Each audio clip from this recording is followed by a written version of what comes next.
how on earth do you fit everything in? Because we were saying on the front cover of the book it says mother of 8, but you've already had an extra one since it was written, so you're on 9 now. That's right, and there's probably not 1,000 sheep at the moment, but again, I prioritise. You know, I'm not a smug mum, I'm not a wonder mum.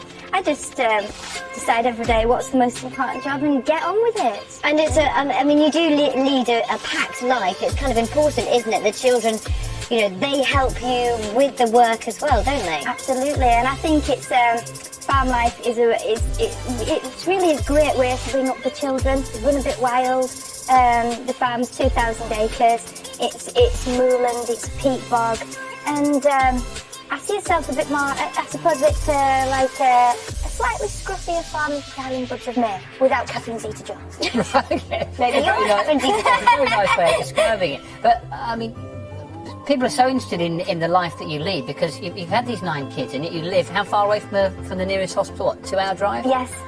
So, you seem so matter of fact about it. But have you had any problems with sort of getting to hospitals? Oh yes, we've had our issues. But I mean, having 9 children, I've rather given up on the trying to get to the hospital thing. So I've done anything from having them in lay-bys all over the north of England, trying to get there. And then with number 8, I stayed at home, free birth. I did it on my own. My terrier was my birth partner. I woke my husband up afterwards. No way. Yes. I can't tell you what he said, but yes, he was quite shocked. I considered that. Wow. And you made a really conscious decision, didn't you? Because to have the sort of country life. And inspired by James Harriet, is that right? Yeah. I read his books and I just loved them. And of course I thought to myself, well, I want to be a vet.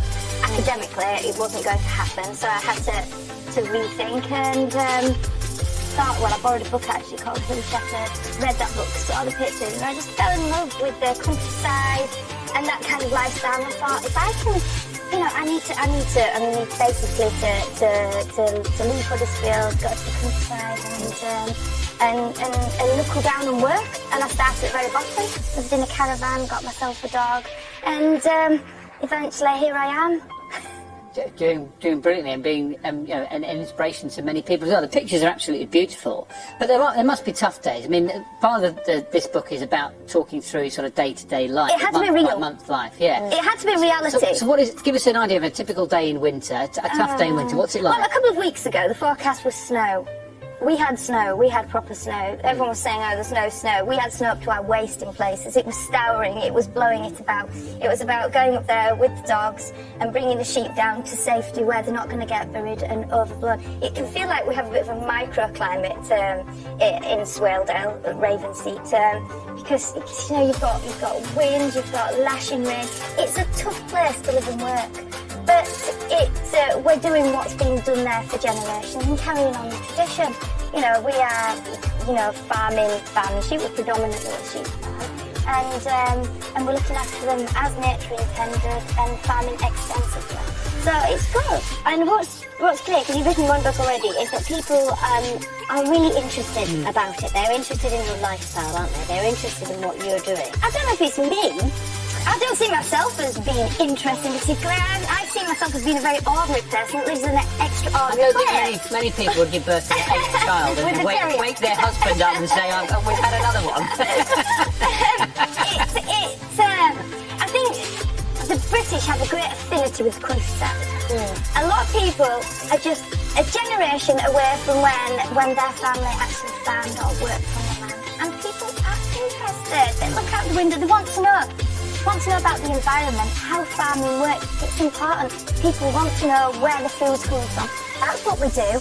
And I was given the opportunity to write, and me being me, and I thought to myself, I'll give it a go. What's the worst that can happen? I'm the kind of person who, if an opportunity comes along, I take it. And that's all my message is. I haven't got anything to preach other than you've got to give things a shot. You know, you've got to break stereotypes. I'm a woman, I like to be a bit glamorous, but I spend my life in wellies. And you put where you were writing it, the device in the washing machine, which is the sort of thing I do. Absolutely, yes. I did nearly put the iPad with my manuscript on it in the washing machine one day when I was going with an enormous bundle. But, you know... You could have written it again. probably in the dust and the beams in the living room. Because as I say, I'm not smug mum. I'm not perfect mum. I don't ever iron anything. You know, I have a sock chandelier in my living room. You look up and everything's drying. It's, The glamour. The glamour, exactly. It's about reality, and life in the countryside, and It's a lovely book. Thank you very much. Thank you. We're out of time. I'm sorry. Amanda's book is called A Year in the Life of the Yorkshire Shepherdess. It's great.